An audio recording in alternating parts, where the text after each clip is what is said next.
Hello, and welcome to the One2Many podcast. Where we've got one too many voices, one too many opinions, and just enough noise. My name's Gary. And I'm Bryce. Today, we're just going to get right into it. So, last week, I didn't really do much. We did the podcast episode last week. The editing process was kind of interesting. We had some issues with Google Drive. We had some issues with just moving the footage around because we record on our phones because that's just where we're at. Arduous process. Yeah. Every bit of it was a terrible process. Yeah. What I kind of realized about that too was like, maybe you start with like a 5-minute video to test all of your processes. But for us, we started with like an hour, 40 minutes of raw footage that we just had to find a way to get to your computer. Like, you would think it's as simple as just like, oh, I'm just going to plug up my phone.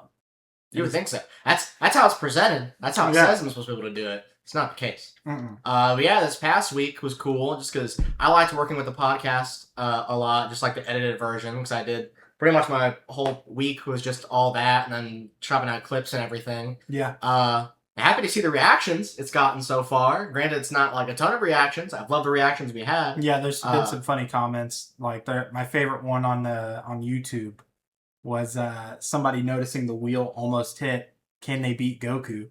I never even saw that. Yeah. Like live filming. I didn't look at anything else that was going on screen. And I'm in the Taco Bell drive-thru this morning, and I go through, and there's a comment that's like, the bead of sweat that rolled down my forehead when it almost landed on can they beat Goku. Yeah, that would what I would give to go back in time and just like nudge it back a little bit. 2 hour longer video. Yeah, that'd have been a way longer video. I would have had way more fun, and honestly, I would have pissed off a lot more people. Yeah. There of the limited reactions we've gotten, people have told me their thoughts, and there's been some thoughts about some of my opinions. Yeah. And my rankings.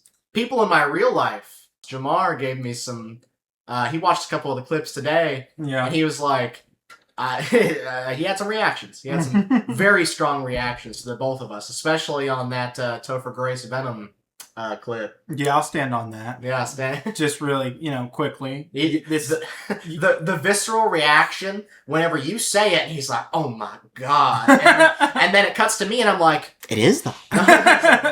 Dude, I mean, so if you haven't already, go check out episode 1. Right? Because that's where you can see the full ranking of Bryce talking about all the MCU movies he has seen, which is not a lot, ranking those ones. And then we kind of talked about some offshoots of random stuff in the middle of ranking that. Yeah. A lot of tangents. Yeah. A lot of very hot take tangents. And then we get into what our random wheel was for that episode, which we'll be doing another random wheel towards the end of this episode. It was a random wheel. So... Well, in the last episode, it was ranking Spider-Man movies. So if you want to see our ranking for the Spider-Man movies, go check that out. But in the middle of that, we decided to talk about Topher Grace being better than Tom Hardy as Venom, which is definitely. Look, I thought about it the rest of this week. I went and I actually rewatched the first Venom movie. Yeah, we're just that's objectively correct. Like, and here's the thing: is I enjoy comics. I have read some runs of comics. I couldn't tell you the author, the year, I just have some comics. I've read some runs. I'm less than a casual fan of comics. Like, I'm absolutely, truly a LARPer or like a tourist for comic books. But what I will say is that my general knowledge off of Venom and Eddie Brock lends me to think that Topher Grace's portrayal, while definitely different, is pretty good, and at worst, a little cringe, because the rest of it is pretty fun. I think it needed a voice filter. Yeah. Needed a voice filter. Otherwise... The Venom design itself is not great, but that's not what we're talking about. We're talking about Topher Grace playing Eddie Brock. I will say this. I also thought about it a little bit, and I just recently played and finished the original Spider-Man video game for the PS1. And I will say, the bits of, the ha-has that I get out of Topher Grace's Venom are a lot like the ha-has I get from PS1 Spider-Man. Yeah, it's kind of campy. Because the humor. Yeah, we have a campy Venom in that game. Mm-hmm. And that's honestly, I mean, sure, I guess you could say in the movies... it's not intended to be campy. Yeah. No, in the movie, he's not portrayed as campy, but, the back and forth that Peter has with him reminds me very much so of the back and forth that like Peter had with his bullies in high school, which I think is a great like, you know, Peter's an adult now, but he's still dealing with these relationships with people that, you know, it's people that feel that Peter's inferior in some way or feel like they can take advantage of him, and they try to. And that's what Eddie Brock, you know, in that movie comes across to me as, is it's just a guy that he's talented, right? Obviously. It's just that he's okay taking shortcuts to get to the top, and, you know, he uses that and he feels superior over Peter, and then like throws it all back in Peter's face and blames him when it blows up on him for doing the wrong thing. Which, again, I think it's all good. That in of itself, like, there's problems with Spider-Man 3 that we'll talk about on some other episode. Oh, yeah. Not today. I'll talk a lot about Spider-Man. But Eddie Brock, or rather Topher Grace as Eddie Brock, is not the scathing issue of that movie, right? No, yeah, definitely not. Because he is the best Eddie Brock put to film to date. Yeah. And while we could go on about this for the whole podcast, for the sake of people who already had to listen to it last week, we'll go ahead and move on. Yeah, there's only 2, but I agree. So, last episode, we ranked out Bryce's seen MCU movies. That was very interesting. Like I said, go check that out. But today, the meat of what we want to get into is our review of the first MCU entry, Iron Man. I've seen it. I've begun the MCU from the correct starting point instead of Civil War. Spider-Man, Civil War. No, I mean, yeah. So I went back, and because I was interested, I looked up kind of the discourse online that I could find, because it's not, you know, obviously there's quite a bit of layers on the internet covering up some of this stuff. But I went back to try and find some of the stuff people talked about, like online, on forums and stuff like that, just about Iron Man then. And a lot of it isn't from when it's released, but just, you know, it's interesting to see opinions change over the last decade, right? I think that movie came out in 2008. I can fact check myself, I guess. But, like, did the movie look dated to you at all, Bryce? Something I would have honestly taken for granted if 2008. I didn't like it. I know how a big deal, like, the visuals in this movie were. I like people who lived that. I hear talk about it a lot. On an episode of the Escape podcast, they had Rob, what's his last name? Liefeld, the guy from Rob Liefeld. He talked about, you know, that original like Iron Man movie release, and how, you know, like, you know, before that, Iron Man had never been like this, you know, staple leader character of like the big thing in the comics. But then like how massive it was for the movie that like he has, you know, he's never been better translated in any media than he was in that movie. Yeah, he kind of rewrote the because the things that we saw them do with the visuals are like, it can't be understated. The people point out a lot, like the first time that he has like the proper like red and gold, you know, I don't know what mark like armor that would be Mark III. Mark III armor, and the face shield comes down, and it's like, yeah, it has like the wear and the smudges and stuff, and people are like, oh my god, the smudges, and that's something that'd be so lost on me today if like someone didn't point that out to me. It's really interesting because, so like I said, I went back and I kind of like looked at the layers of it over the years to see how people talk about that movie. There's a bunch of people that their opinions of that movie have changed. And there's people that don't like it, that criticize it. Of all the criticisms, unless they're just, you know, being an internet grifter and just a hater. Yeah, kind of like on the One2Many podcast. Which you could definitely tell, like, when someone's doing that. But other than that, no one complains about the visuals. There's no one that's saying, no, the Iron Man suit does not look good. That's not the case. You know, there might be other complaints about this movie, but it's definitely not anything to do with the visuals. Because that movie is 18 years old. But if it released today, I don't think anyone would point at CGI or practical, any of the stuff done in that movie and go, that doesn't look good. Can't.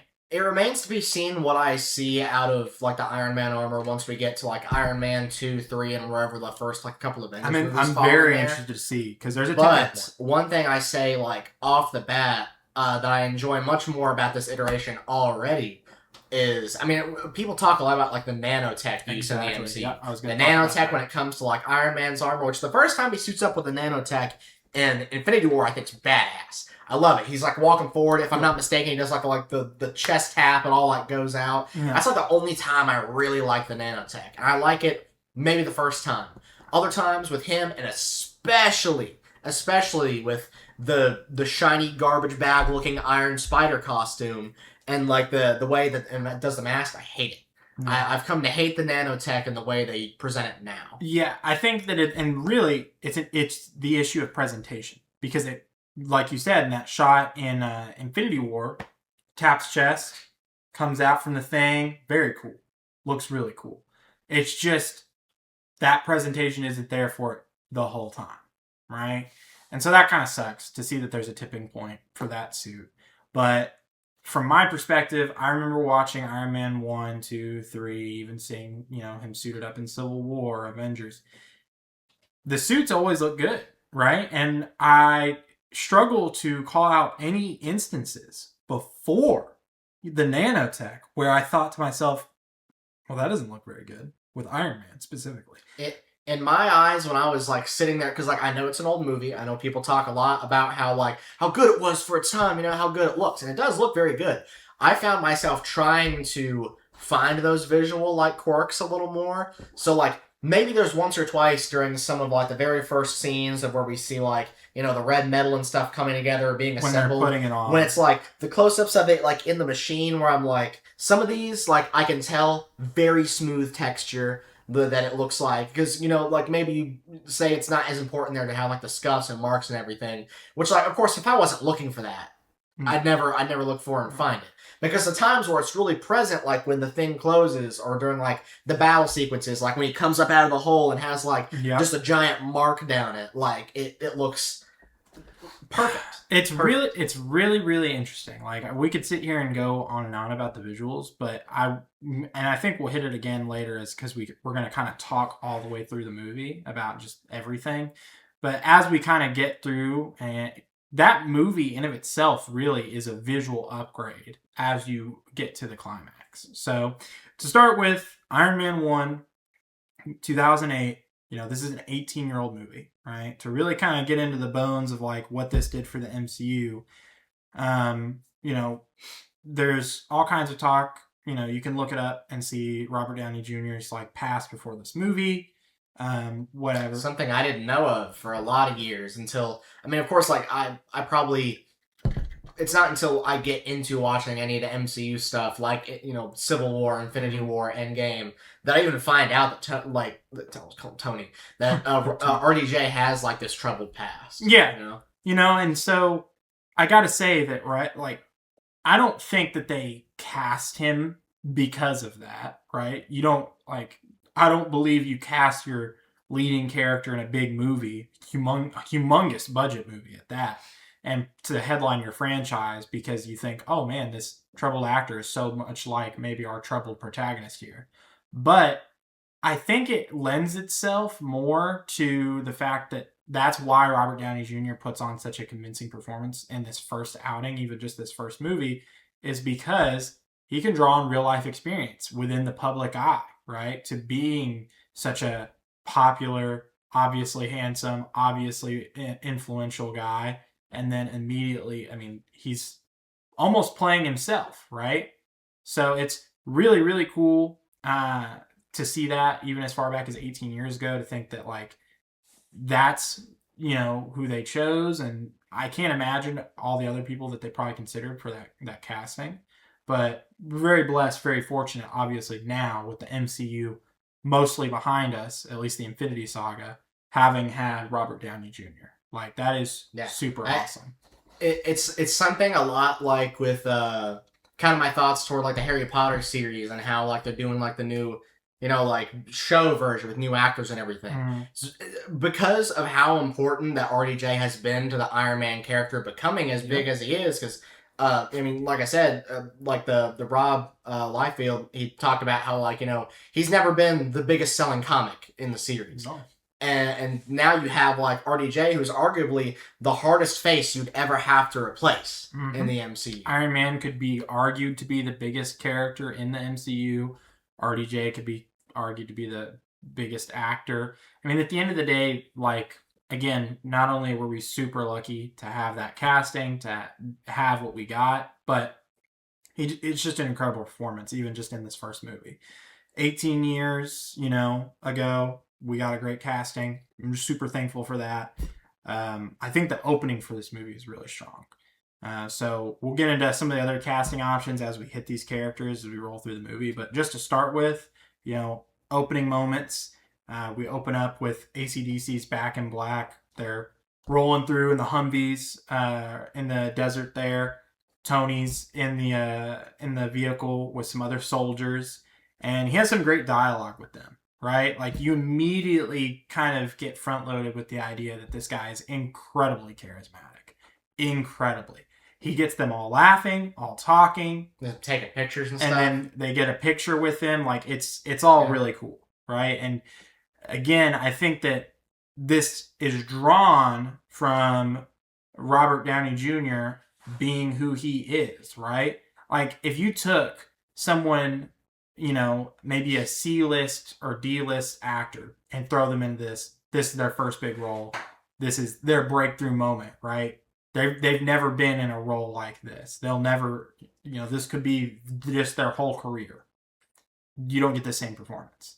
Robert Downey Jr. is pulling on a wellspring of having been in the spotlight throughout his life, right?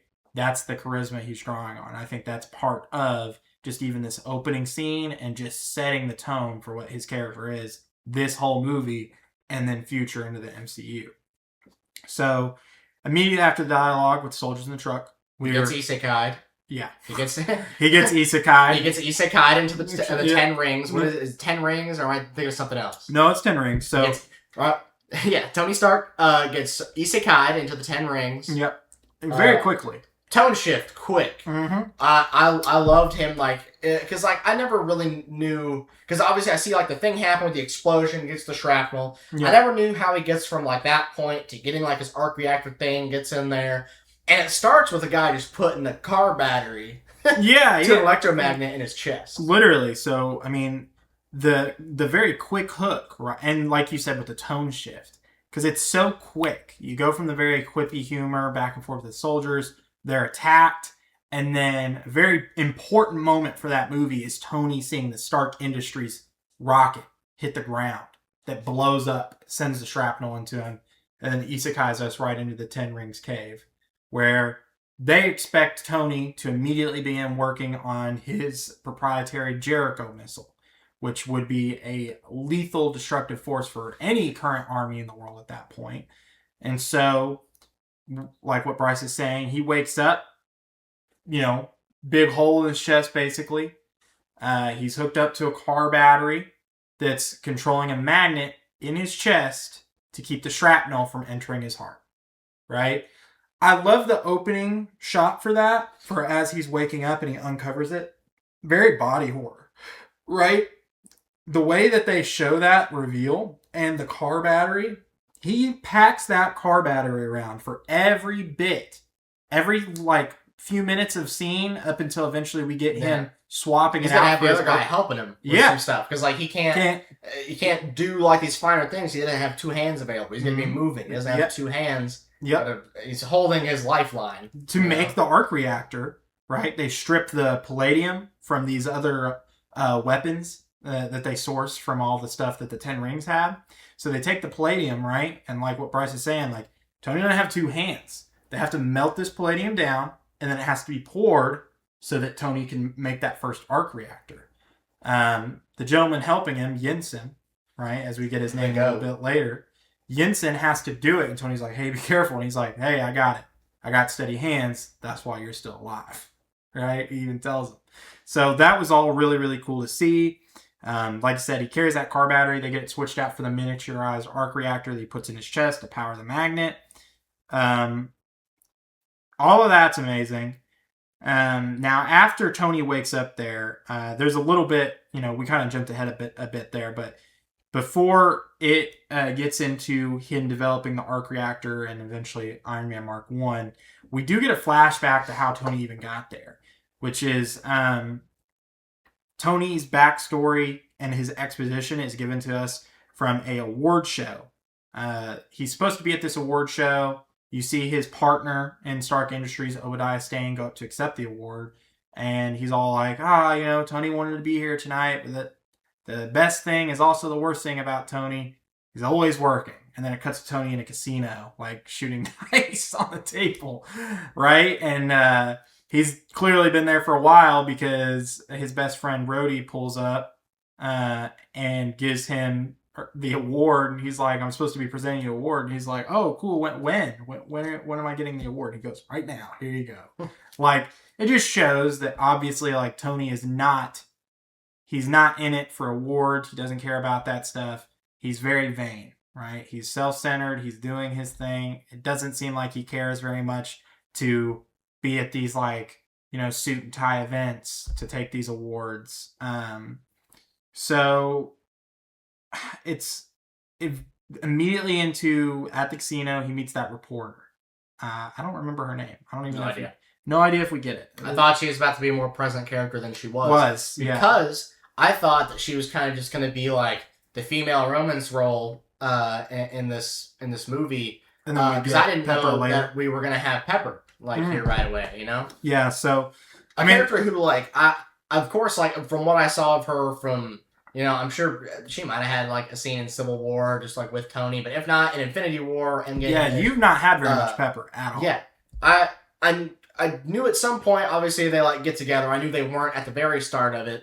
I just figured it was later that she came in. Yeah. I figured it'd be one of those things where, I always liked what I saw of her in those movies, but I always, I didn't know much about her before that. I didn't expect to almost immediately just, fall in love with her character. Yeah, she's fantastic. From her first, scene, she's great. She's very, loyal, helpful, Yeah, the first time we see her is because of this reporter girl. Right, because the Tony and the reporter girl, this blonde girl, go back and forth because the reporter's like, oh, you don't feel any sense of responsibility for being the biggest weapons manufacturer in the world, right? And then Tony, he puts the moves on her.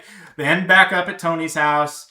She wakes up the next day. She's kind of walking around his place, and that's when she runs into Pepper, and we get that scene with Pepper where Pepper is kind of famous in her own right for being Tony's assistant and being so heavily affiliated with Stark Industries. Obviously, this reporter knows of her. She's like, oh, you're the famous Miss Pepper Potts. You do everything for Tony. She's trying to take a dig at Pepper. And then Pepper hits her with yeah, I sure do. I do pick up the dry cleaning, but I also take out the trash. And, gives her back her clothes and kicks her out. So very cool intro for Pepper, right? Immediately you understand that she is witty herself. She's cool. She goes back and forth. She can handle herself. It feels like she's a very astute character. So Gwyneth Paltrow nails this performance, right? Her performance as Pepper is just as good in this movie as Robert Downey Jr.'s performance as Tony. She fulfills her role perfectly. I was prepared for them to, because, whenever her and Tony have their big disagreement later, which I still want to talk about, Tony's shift and his mentality, post we got all of it. But just when it comes to their big disagreement, when it's she's doesn't want to be a part of that and worry about him and how much is going to change with it, and she goes to quit. I really thought they were going to commit to having her leave, have a bunch of BS happen in the movie, and then her have to come back. But instead, she just understands in the conversation with him. No, she's listening. Yeah, she's a she really feels like a ride or die, even though they're not together yet. It's obvious how much they care for one another, and we'll definitely get more into that. But we get that back and forth. Tony ends up hopping on a plane with Rhodey. They go to do a display for the military, the American military, to show off Tony's new invention and some of the other weapons testing, and then they show the Jericho missile, which leads us right into them trying to go back to base after the weapons display, and then that's where the Humvees are destroyed, and Tony gets isekai taken by the 10 Rings. So it's Fun V gets the Fun V. So initially, Tony does say no when the 10 Rings, and this is important, right? This sets up the biggest distinction between what Tony believed him and his company were doing versus what Stark Industries was actually guilty of. Tony does not know and is not aware that his weapons are in the hands of who he considers to be the bad guys across the world, right? The 10 rings, right? He doesn't believe, he was not aware that his weapons were in the hands of terrorists and things like that. So when the 10 rings says, hey, make us a Jericho missile, he says, no, I'm making you a Jericho. I refuse. And then they torture him and waterboard him. As you do. As you do, right? You know, maybe just think about that next time. And so Tony realizes quickly, like, these guys are not going to play. They're like, make us the Jericho missile. We'll let you go. They're not going to let him go. Right? He even says the same thing to Jensen. He's like, they're not going to let us go. Right? And Jensen goes, no. Like, if they make the Jericho missile, whether they decide to kill Tony or what is, up in the air, but he's not going home free. That's obvious. So Tony is shocked to see how much tech of his the bad guys have. It's not just, explosives and things like that, but it's guns, weapons, and it's a lot of it. A lot of it. So it's obviously an entire camp worth. Yeah, an entire camp worth. I mean, obviously, enough that with that alone, they're going and attacking all these places later in the movie. Mm-hmm. So it's enough to go in and just dominate. Yeah, the leader for the 10 Rings there is talking about how he wants to rule Asia. Like a couple times throughout the movie, he mentions how the latest Stark weapons are what can help you rule this part of the world. So again, the cool guy that helps Tony, his name is Jensen. Jensen's the GOAT. They developed the first mini arc reactor. Tony builds this in the cave to power the magnet in his chest to keep himself alive, obviously, so he doesn't have to carry around a car battery. But, as you obviously figure out, as a way to power the Mark I Iron Man armor. So, Jensen and Tony have a lot of great dialogue as we're kind of montaging and they're putting together the Iron Man Mark I armor very discreetly, as they're being watched and observed the whole time. And you get a couple kind of funny shots, honestly, the 10 Rings guys watching them on cameras. They're looking at pictures of the Jericho missile, and they're watching Tony with the under mech suit on his leg, flexing his leg on the table, and they're just like, yeah. Guys, it's a dangerous and dangerous process. I need to be protected. I need to be protected. So if you go ahead and let me build this giant mech real quick. I'll be able to make 4 Jerichos. Yeah. It would be so much faster next time. I'm making a robot to help me make Jerichos. But, so Jensen and Tony, like I said, have some great dialogue. One of the things that Jensen said that really stuck with me is they're talking about family, right? And Tony's like, what about you, man? You got a family? What are you going to do after this? And Jensen goes, I'm going to go home. I'm going to go see my family. And he goes, Tony, what about you? And Tony says, not me, no. And Jensen says, so the man with everything has nothing. I think that immediately built kind of the relationship between the two of them right there, where I think Jensen feels guilty for Tony because it's hard for Tony, obviously if you don't have a family or people around you to be that support net, to be that life for you. You're going to be vain, right? He doesn't have anyone. How would you expect someone with all this money, all this wealth, all of these things, but no one to share it with, to be very involved in other people's lives or even care about what's going on in the world? So he's a very vain person. Jensen is obviously the opposite. They get attacked by the 10 Rings guys. They bust in the room. They're getting kind of suspicious about hey, I don't think you're making a Jericho missile, bro. They try and torture Jensen. Jensen does not fold, right? The 10 Ring guy has this hot coal. It's he's going to drop it on Jensen or put it in his mouth because he tells him to open his mouth. And then Tony sticks up for Jensen and is like, hey, I need it. He's my assistant. He's a good assistant. And then the 10 Rings leader kind of just leaves the coal there next to Jensen as an empty threat. Jensen does not fold on Tony. He said, the guy keeps going, what are you making? And Jensen's like, the Jericho. What are you making? The Jericho. So right there, you kind of get a perspective on Jensen's character where it's he not only does he have a tremendous moral backbone, but he's also loyal to Tony, someone that before they kind of built their relationship there in the cave, he viewed as pretty vain and arrogant from their very first interaction at a conference from years ago. So they do finish the Mark I. It's an awesome scene, right? We get a great little sequence where it's the suspension's building. Jensen's trying to get him suited up. They don't have quite the time. Tony walks him through the startup program on the computer. Yinsen realizes, we don't have enough time. I'm going to buy you time. I'm going to buy you time. He grabs a blicky and he gets into action. And he gets out there. You get like a Scooby-Doo ass, like the guys are running down the hallway. And Yinsen... They come running back and he comes through just... Which ends with Yinsen getting towards the end of the cave, room full of guys with the guns drawn. And then we get back to Tony. And we're like, damn, that's it. Yeah. Guys get into Tony's room.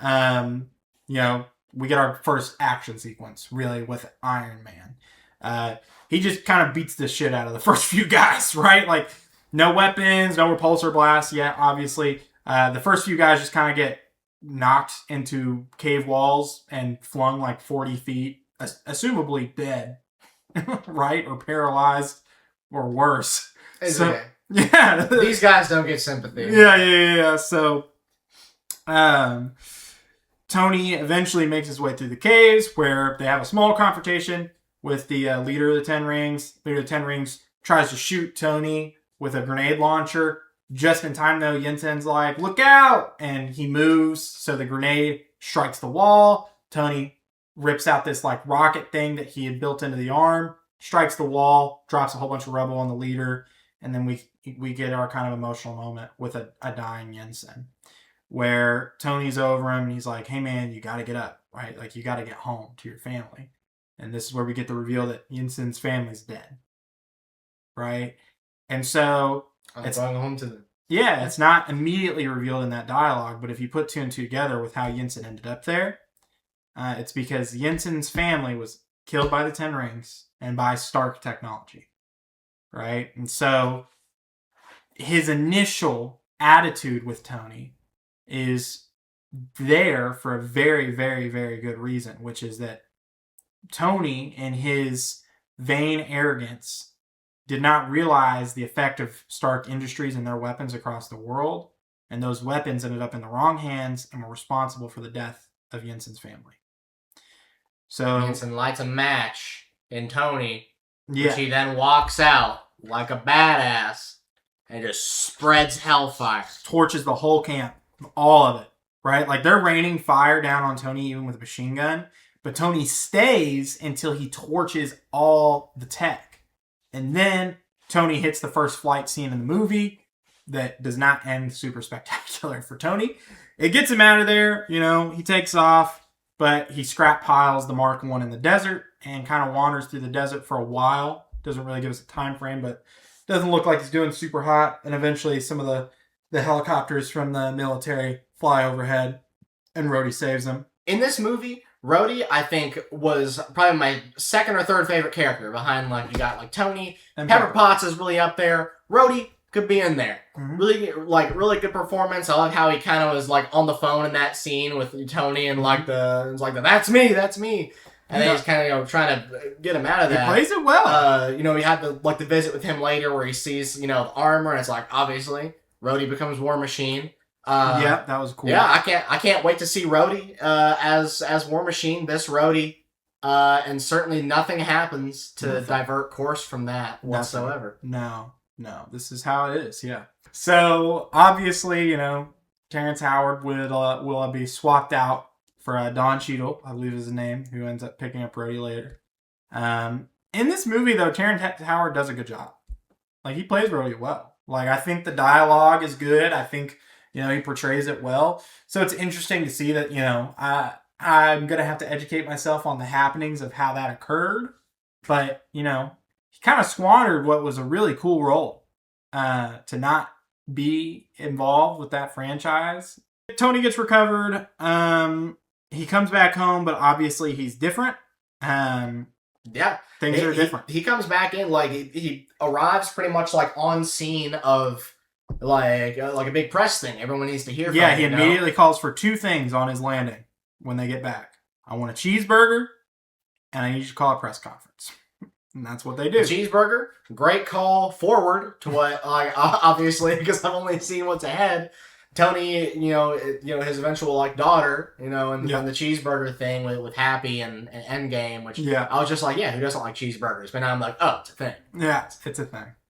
Yeah, so he has this conference where he immediately calls for the end of weapons manufacturing from Stark Industries. Obviously, the crowd immediately goes crazy. Obadiah, his partner, after he comes in and sits everybody down, you know? Yeah. And just makes everybody sit at the press conference. He's like a little less formal. Yeah. And then pretty much, like, what I didn't expect for this movie, because, like, I just know Tony is, like, the ego character and how other characters talk about him later with, like, you know, I know, well, I've never seen, you know, the movie, Steve's like you're not the guy to make the sacrifice play. Yeah. And so I just figure, you know, along his whole line, he's this egotistical character who, like, you know, really won't come off as things. But then you have the Tony I experienced here, where he comes in and is almost immediately like, I've seen shit. Yeah. It changed me. I don't want to be responsible for these weapons continuing to end up in the wrong hands and literally blow up in my face and the face of the American people. I think that's a recurring theme for Tony, is that he is arrogant, sometimes to a fault, until confronted with harsh truth and reality. And that's typically what alters his judgment going forward. And this is probably the earliest precursor for it, is in that he sees what his weapons are doing to the world, calls for an immediate stop on their weapons manufacturing. At this press conference, we actually get our first interaction with S.H.I.E.L.D. Agent Coulson is present at this press conference, tells Pepper, hey, you're going to need to talk to Tony at some point. We got to debrief him on all that stuff. And she's like, yeah, man, we'll get something on the books. Don't worry about it. And they just like dodge him. You know, he comes up a few more times throughout the movie. We'll get to him again at the end, because he does actually kind of have a segue into the end plot, or the last confrontation of the movie. But they dodge him throughout the movie like 3 times, maybe more. I never even put that S.H.I.E.L.D. thing together. Until the end? So before we get the acronym, the full name was he giving? Did that spell out S.H.I.E.L.D.? Yeah, Strategic Homeland I never thought for a Investigation. second to even... Yeah. It spells out S.H.I.E.L.D., yeah. Otherwise, that may have like changed things. Because Pepper's like, Pepper's like, that's kind of a mouthful. And he's like, yeah, we get that a lot. So... yeah, I think that's really funny. You get that first interaction with S.H.I.E.L.D. pretty early in the movie. So, eats his cheeseburger, has a press conference, no more weapons. Obadiah makes it seem like, you know, he's on Tony's side here, right? Like, we have a good conversation. Obadiah's like, Tony, you know, you can't just do that, bro. Like, we got to talk about this, but I'll handle it. Later on, you know, we do see Obadiah see Tony's arc reactor. Obadiah swings by Tony's house, and this is kind of what sets up the major crux of the plot, is that Tony had found a way to miniaturize the arc reactor that they had designed to power the Stark Industries facility. The arc reactor is incredibly powerful, right? This is a massive energy source. And so he shows that to Obadiah, and Obadiah's like, hey, let my guys get a draw up on that. Maybe we take this thing and we go... you know, we show the board this, maybe we get something going, you know? Yeah, like we can get out of the weapons. Because we're in a rough spot with them right now. Yeah. They want to lock you out. Mm-hmm. You know, they want to lock you out. Like, this could be the thing to, like, save it. Yeah, but Tony says, no, we can't do that. This is mine. This stays with me. And they have kind of like a little joking, you know, back and forth, and Obadiah's like, fine, you can't, if you're not going to give me that, no pizza for you. And Tony's walking away, and he's like, all right, fine, you can have a couple pieces. And he like opens up, takes a couple. You know, again, it's really setting up this turn, obviously, that we get with Obadiah, where it's like, at that point in the movie, it feels very much like he's on Tony's side. Very much, right? Because he doesn't really press him super hard about getting the arc reactor right there. He says it would help, but then it seems like he's letting Tony be like, no, this is for me. I can't, we're not giving this to them. So then we get a scene a little bit later. Tony's downstairs. You know, he's in his lab. Calls for Pepper on the phone. Has Pepper come down there because, you know, he needs her help. Pepper's a little bit thrown off because Tony asked her to come down there and asked how small her hands were. And then she gets down there and Tony's like a hole in his chest, laying there, trying to swap out his arc reactor that he made in the cave with a new upgraded model. And so we get a cool little funny scene again. There's more back and forth with Tony and Pepper, and Robert Downey Jr. and Gwyneth Paltrow do a fantastic job here. Right? Once a woman has been inside you, that's your woman, man. You think so? Yeah.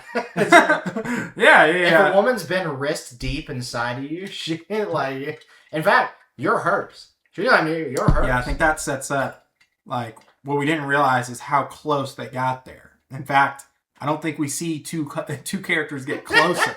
You know, so we get that funny scene there, and she's like, Tony, like, please, like, next time have someone else do this.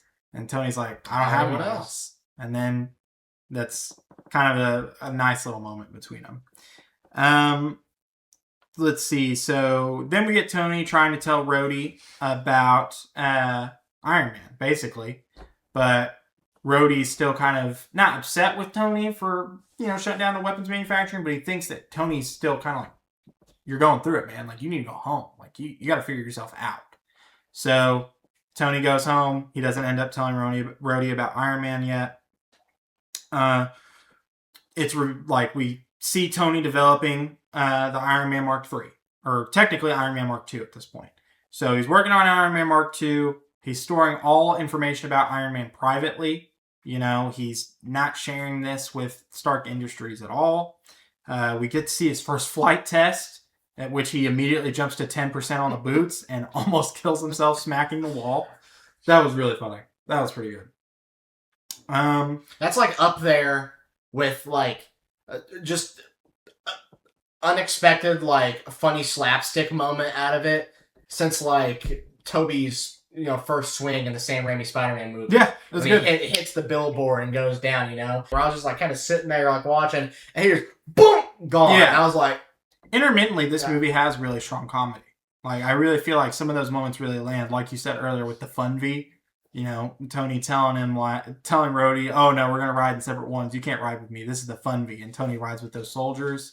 Like, there are several moments where it's really funny. And that's definitely one of them. We basically just, from that point on, get a whole lot of him working on the first suit. It's like a montage. You see Tony talking with some of his robots. Butterfingers is, I think, what he calls his little claw one. Gets the Mark II ready. We get the first flight scene, which looks fantastic. The suit up with the Mark II and the all silver or steel, whatever you want to say. And then he takes off for a flight, right? Yeah. Looks great. It looks so good. I mean, just that first scene, wow. Like, it's stunning. It's really good. Like, that holds up. We got our first hint of ultimately what comes later with like the icing. He flies up and up, ices out, he loses the power, starts falling down, and like thank God he had like he was able to hit, what is it, like the flaps? Yeah. So he opens up all of his flaps by a manual release on the suit, it looks like, and it knocks most of the ice off, and he's able to get the suit working again before he crashes. So this, is something that confirms a larger issue for us later that comes back. So this scene, not just cool for the first flight, but again, sets up a major thing later on. So, CGI on the suit looked fantastic. Let's see. At this point, we get Tony back. He's still working on more stuff for the suit. Pepper shows up with probably one of the coolest, like, recurring, like, memorabilia things I see for the MCU in general. She shows up with Tony's proof Tony Stark has a heart in the glass box with Tony's first arc reactor. Not only is this like a plot device for later, but it's just a really, really cool moment for the MCU in general. So we get that really cool moment. He gets that gift. Super sweet. Go on. Okay, all right. So as Tony's still working on the suit and other stuff, sees a celebration on TV for the Stark Industries. He's like, hey, Jarvis, did we get an invite for that? And Jarvis is like, no, we did not. And Tony's like, let's go ahead and crash that. I'm still a billionaire playboy philanthropist. Yeah, I can show up to that. I can make time. Yeah, it's funny too, because that's when we first that scene when he's seeing that on TV is the first scene we actually get to see Iron Man Mark III in its colorway. Right? Apparently he gets the idea for the colors for Iron Man from Hot Rod. Yeah, Hot Rod Red from one of his cool cars. Tells Jarvis, because it's going to be a gold titanium alloy that the suit's going to be made of. Apparently for high pressure and stuff like that up in the air. So tells him to throw in that Hot Rod Red. Jarvis throws up a mock-up of it. Tony's like, yeah, it looks pretty sick.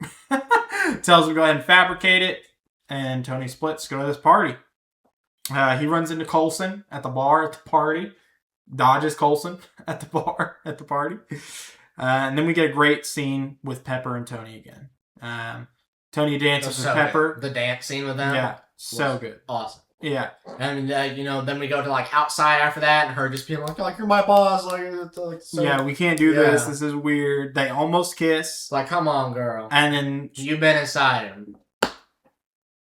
And then Pepper tells Tony, go get me a drink. Just go get me a drink. After they almost kiss. After they almost kiss. It's so kiss. close, it made me angry. Yeah. So close. Literally.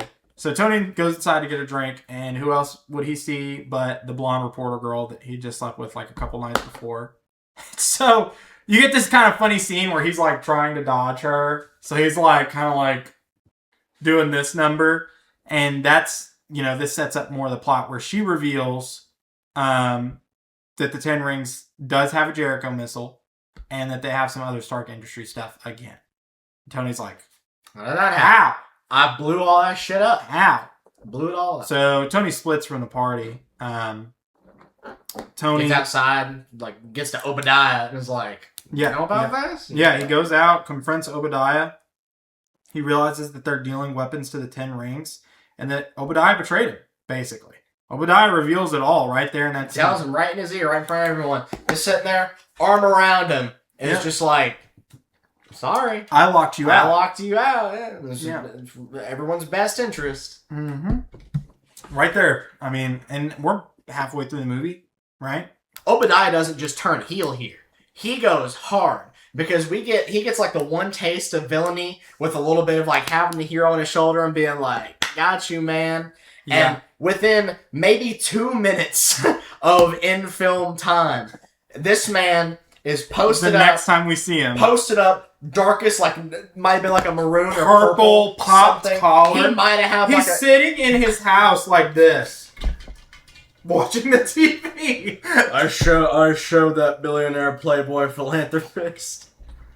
So yeah, what we're talking about there is Tony suits up with Mark III for the first time. Tony takes Mark III, he flies himself all the way over there, and he fucks it up, right?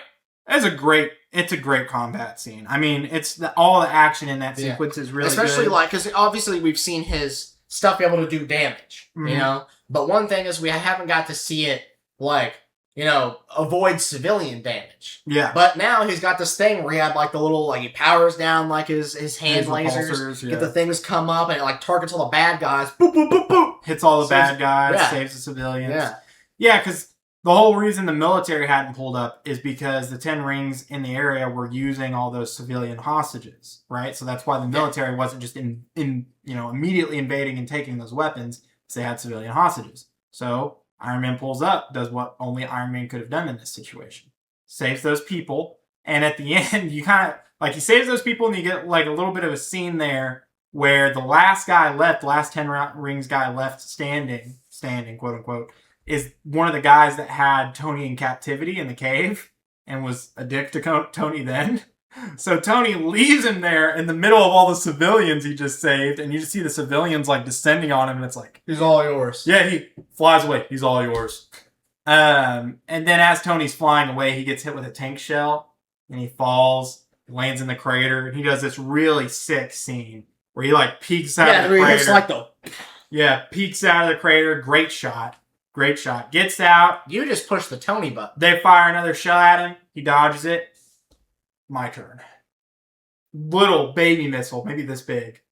Right into the tank. Boom! Tank's gone. Right? Again, showcasing that, you got a big tank, small little suit, different league of technology. Right? Different league. So, it again just kind of shows the capabilities of the Mark III incredibly.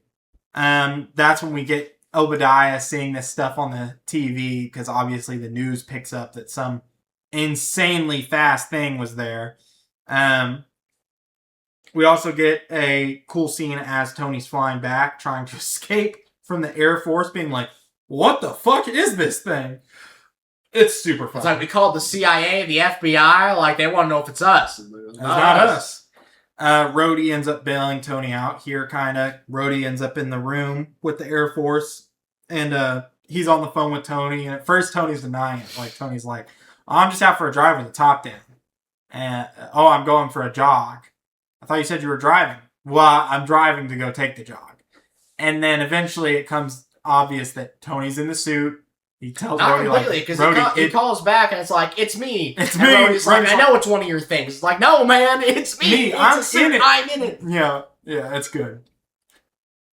So and then a plane hits him. yeah, the jet hits him. The plane hits him. Then we get a cool scene of Tony diving down, saving the guy that ejected from the jet.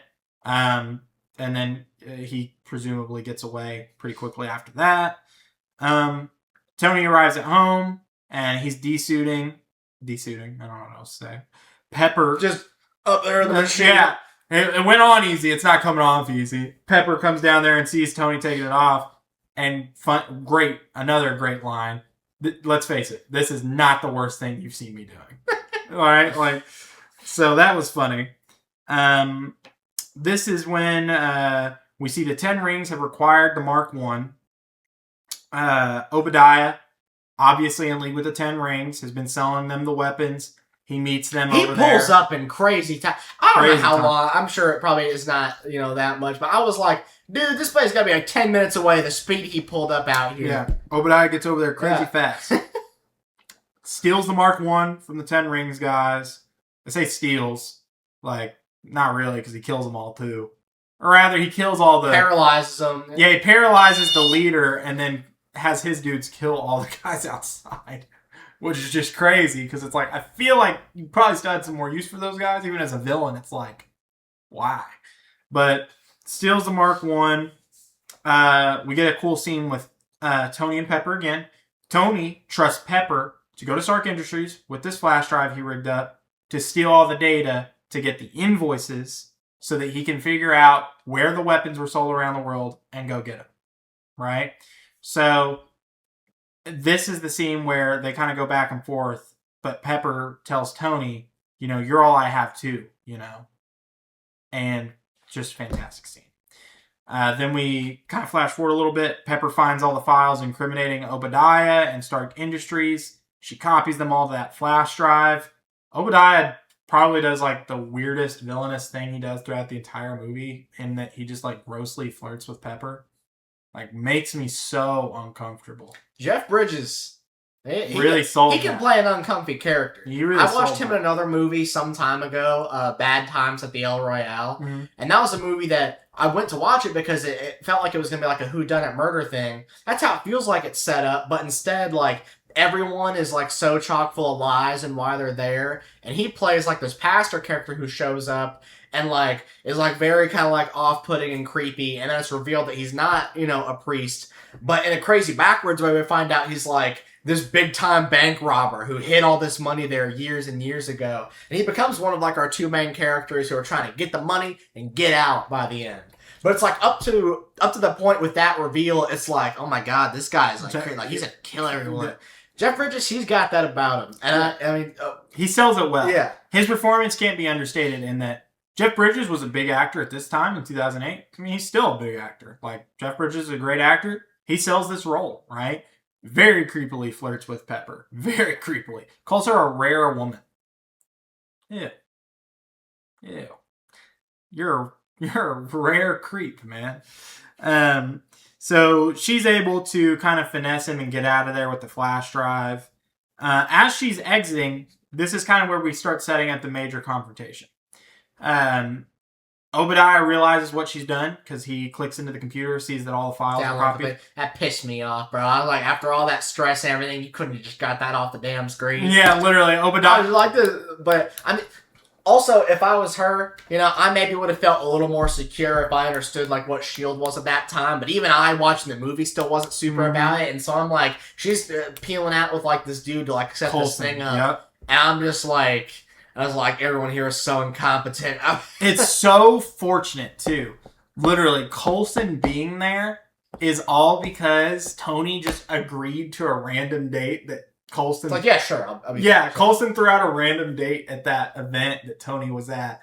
And Tony's like, does sure, Coulson whatever. appear anymore throughout any of Yes. the movies or anything? Yes. Okay. Coulson Because is a big name. I at least know I don't recall him being in anything Civil War forward. We're not going to watch the show.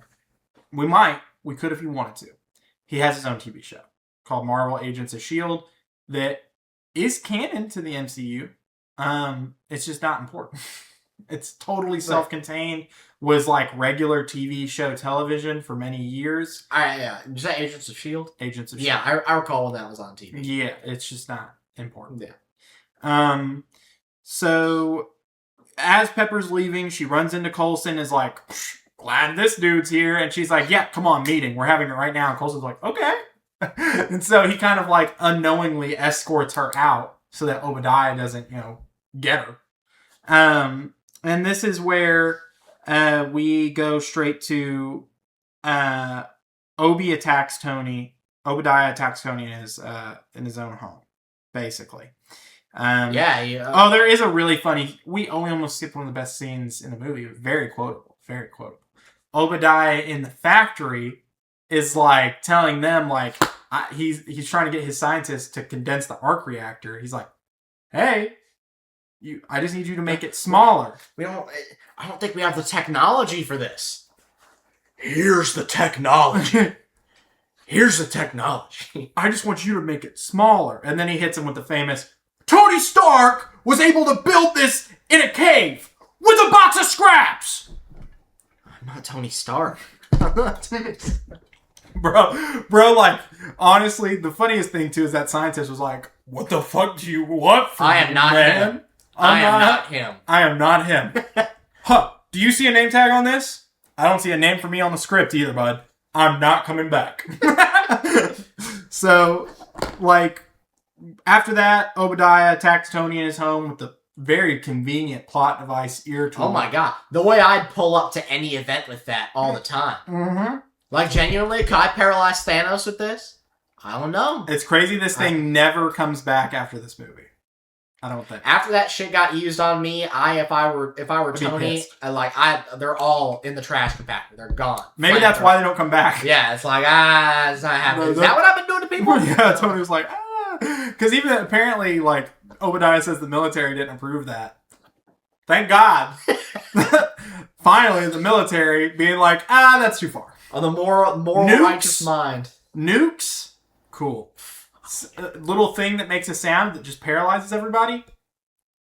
Not cool. Yeah. Not cool. But yeah, Obadiah pulls up, paralyzes him, gives him a good, just like, little villain speech. He's like, yeah, your father helped us build the nuclear bomb. Literally rips Tony's heart out. Yeah, you're watching, like, Tony just pale. Like, we already had, like, a confrontation between the two, right? But, like, I don't think Tony knew Obadiah betrayed him, but it wasn't as deep as, like, I don't think Tony realized that Obadiah was prepared to kill him. Yeah, he paralyzes him, and he's just like, I put the hit out on you. And it's like, I didn't think it was that deep. You didn't think you'd get 2 scenes of Obadiah putting his arm around Tony and villain monologuing at him. You got one where he was like, yeah, man, I'm like a really dickhead business guy. And then the next one was like, yeah, man, I was gonna fucking kill you. I want you dead. I'm gonna do it myself. Literally rips his heart out. Takes the arc reactor. Obviously, he's gonna use it to power his own thing. Threatens to kill Pepper too. Tony's paralyzed. Oh yeah. At that point, I'm assuming Pepper's probably already dead by this point. If I'm Tony, he doesn't walk out. It's like, it's a shame she's gotta die too. Yeah. And then this is where probably this scene is super underrated, and that like the plot set it up well. It's got like nice meaning to it, all of it. Tony fighting through the paralysis to get to the gift that Pepper gave him, so he can get the old arc reactor.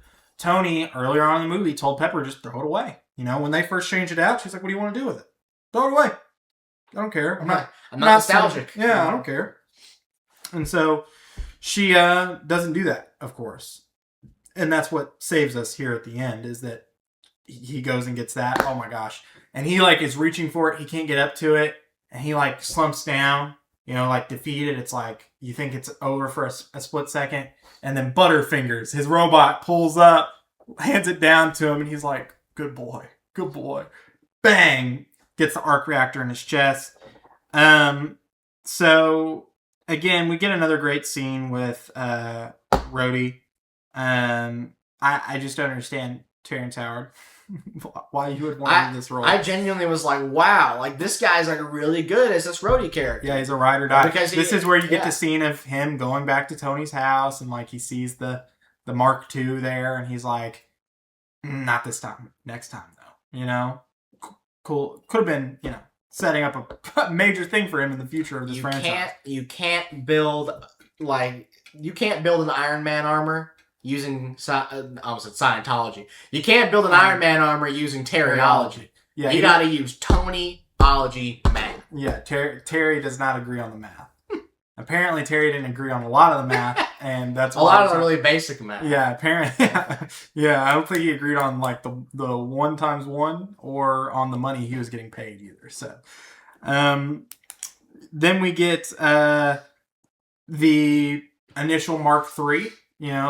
And I think it's called Ironmonger. I don't think they dropped the name in the movie. Maybe they do. Maybe it shows up. I don't think so. But it's Ironmonger. I remember the Ironmonger because I had a toy of Ironmonger that I thought was rad. I didn't know anything about Iron Man, any of the movie, any of the characters. Toy. I thought it was a cool toy. The thing opened up, had the little dude in there. Yeah, little Obi. We get to see, before that, Obi puts in the arc reactor, gets Ironmonger suited up. SHIELD agents descend. They're going to arrest him, but obviously they don't know what they're walking into. Ironmonger wakes up, almost like a horror scene. By the way, Pepper's walking. Why was she there? You're the SHIELD agents. Why is she involved in this arrest? Presumably she just told all of them about what Obadiah had done, right? That's why she just really wants to see him in handcuffs or something. I guess, but it's he's dangerous. Anyways, so she's walking, and then weirdly, these just random chains hanging from the ceiling. I don't know, just to set the visual, I guess. And then his eyes light up. And then he just obliterates. Yeah, he just comes barreling through like it's Temple Run. If you were worried, he comes through just smashing people. Swipe left, swipe right. She's jumping over logs and shit. And she gets out the door and into the wall. If you thought Tony killed those guys in the Mark I, Obadiah definitely killed those guys in his Ironmonger. Then we get the first confrontation with Tony in the Iron Man Mark III versus Obadiah in the Ironmonger. And not full power either. He's at 48% or something when they take off. When he first gets to it. The flight really drains it too. Jarvis says that, hey, this arc reactor is not prepared for flight. This is gonna be a huge energy drain. Gets there. And he's lost a lot of power. Then he fires off a unibeam at Ironmonger, the first one we see from the chest, to save a family in this car. And then the bitch... They run him down. And then the bitch driving the car runs his ass over. He's like, lady, stop! And she's like, runs him down. Jarvis, pull that lady's license plate. Pull her license plate. Him looking back, just, oh man, bitch. He's like, oh, I'm gonna have you. I'm buying your house. You have no idea. I have Progressive on this suit. You have no idea. Bitch, this is covered by my insurance. So Tony's arc reactor, losing power fast. Tony forces Obadiah to follow him up to ice him. They fly up in the air. We get that great scene. How'd you fix the icing problem? Icing problem? Beautiful. Great final confrontation on the roof above the big arc reactor for Stark Industries. Pepper actually sets into motion the events that get rid of Obadiah because Tony's like, hey, overload the arc reactor, fry the roof. That whole sequence is awesome. Obadiah obviously gets what's coming to him. And then we cut kind of the end of the movie. It's almost like a real quick wrap up. But essentially, Coulson and S.H.I.E.L.D. had fed Tony a backstory and yeah, we can get you out of this whole alibi, everything. Superhero secret identity, everything we've been used to with superhero movies. Yep. And bro goes out there and just, he goes at it for like a second, and he's just like on a tangent. Rhodey Clover, it's like, just stick to the cards, and man. Then I think the deciding factor is that reporter again. That blonde reporter is sitting out there, and she's like, "So you're saying that this was some kind of security guard?" He's like, "Well, I'm not. Are you trying to insinuate I'm some kind of superhero?" She's like, "No, definitely not." He's kind of like, "Bitch, you want to put money on that? Bet your life on it. Bet your life on it. I am Iron Man." So, yeah, whole fucking like rooms. And then the room erupts, and then we go into the credits. You know, then playing Iron Man, Black Sabbath, super cool. Then we get our first post-credit scene in the MCU. First post-credit scene in the MCU. First post-credit scene. Nick Fury reveal and the Avengers Initiative. Right there, confirming immediately for all viewers. Nick Fury walks in. Some more. I mean, yeah, like comes in, he's like, "Tony, we want you to join the MCU, bud." He literally hits him with the, like, I think he says verbatim, there's a whole universe out there. Yeah, like, you think you're the only hero out there? Or like, only I don't remember the quote. But yeah, it's literally, I'm pretty sure he uses the word universe. There's a whole cinematic universe out there. It's like a universe of heroes, like all from Marvel, so some sort of like Marvel cinematic universe. And yeah, that's it. That's the whole movie. Big long recap there, big long review, but to really chalk it up, like, I think this movie is filled with some great performances, and Robert Downey Jr., Gwyneth Paltrow, even Terrence Howard does a great job of Rhodey. If maybe he'll stick with it. You know, maybe this guy could be great. You know, we might really like him later on in the MCU, especially. And then Jeff Bridges is Obadiah, also fantastic. So with this first movie under our belt, we're immediately now going to transition into Bry. It's time to rank this movie amongst your list. Beginning of the MCU, Iron Man. So after the last episode, I did a little bit of homework on my own, so I wanted to straighten up the list a little bit.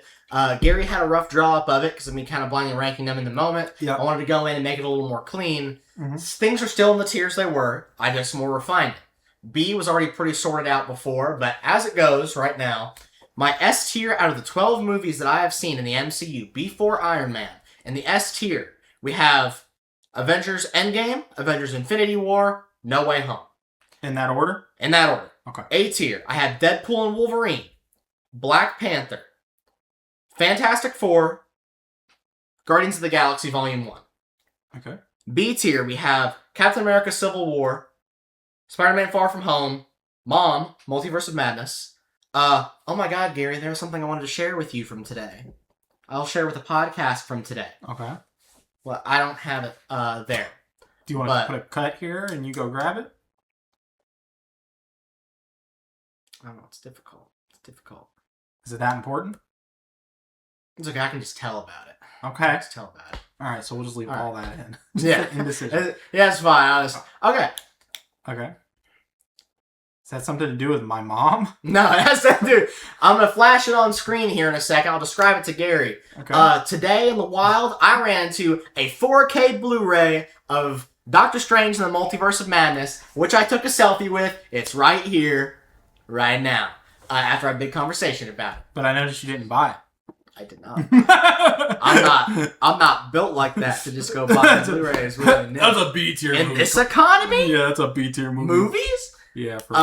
Alright, so my B tier, running it back, I have Captain America Civil War, Spider-Man Far From Home, Mom, Multiverse of Madness, and we have Spider-Man Homecoming, finishing off the B tier. Okay. Now my C tier, for a myriad of reasons we went over, and, you know, just because it making me sad. Just go check out Wakanda Forever. Yeah. Wakanda Forever. So, this movie comes in, I guess just like an overall on this movie, I really, really liked it. From what we talked about in the beginning with just like, I didn't expect Iron Man or, you know, Tony to be a more versatile character pretty close to the beginning with like, you know, the traumatic things happen. He sees like the effect of the weapons, comes back, and it's just like, I'm done. Like, we got to put a stop on this. Yeah. I can't be responsible for this. His character is deeper than people give it credit. So we have that. We have Pepper Potts. We have Terrence Howard. Oh my god. Can I not wait to see Terrence Howard continue to play like Rhodey in these movies. Become War Machine, and everything is going to go really good, and there's not going to be any hiccups or any recastings. Yeah, I can tell you his performance stays very consistent. Very consistent. Yeah. So, Beyond that, the villain I thought was really good just because I think Jeff Bridges is already a pretty good presence anyways. Obviously, in this stage, well, you could argue that the stuff with Ironmonger is still like, could be like, world destructive level threat depending on what he does with spreading these weapons out. It is still a pretty closed-in story. It's not like this dramatic fight that's on like, big time on like the news or in front of like, millions of New Yorkers either. So it's a pretty like contained thing.